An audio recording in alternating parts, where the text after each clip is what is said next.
Prima candelina per festeggiare l'intestazione della sezione dell'Associazione Nazionale Polizia di Stato di Agrigento al generale Francesco Doro, pluridecorato per meriti di guerra. Stamani la cerimonia in questura. Il generale Doro è una figura che è passata attraverso la guerra e il dopoguerra, periodi difficili, difficilissimi, sia il primo che il secondo, anche per motivi diversi.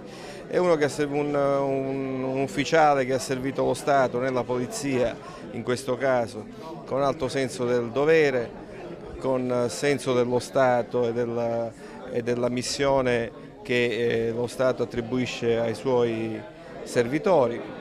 Una figura quindi che è un esempio, come ce ne sono tante altre, magari meno conosciute, tantissime, sia di persone che ci hanno preceduto e non ci sono più, ma anche di chi tuttora continua a lavorare nello Stato e nelle sue articolazioni.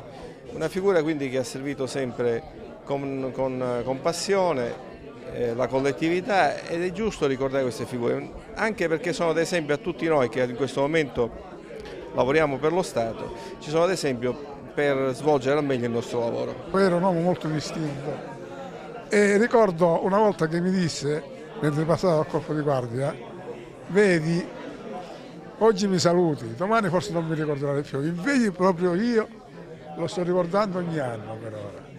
E gli ero intanto un uomo di grande spessore, sia umano che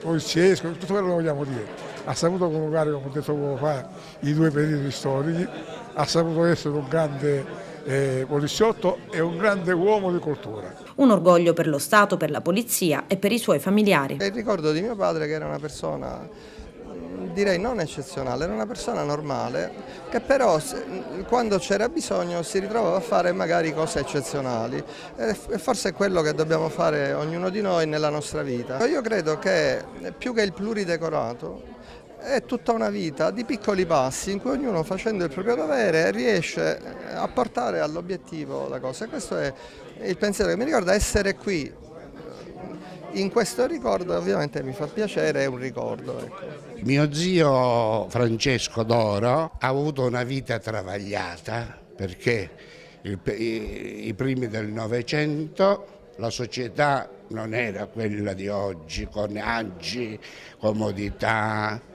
Si viveva solo per il lavoro e la patria, almeno mio zio. E nella mia famiglia questo binomio patria e famiglia è stato portato avanti dai miei genitori, dai miei zii, e in me è rimasta la crosta, come si dice, di patriottismo. Io quando sento l'inno d'Italia ho ancora i capelli, mi si rizzano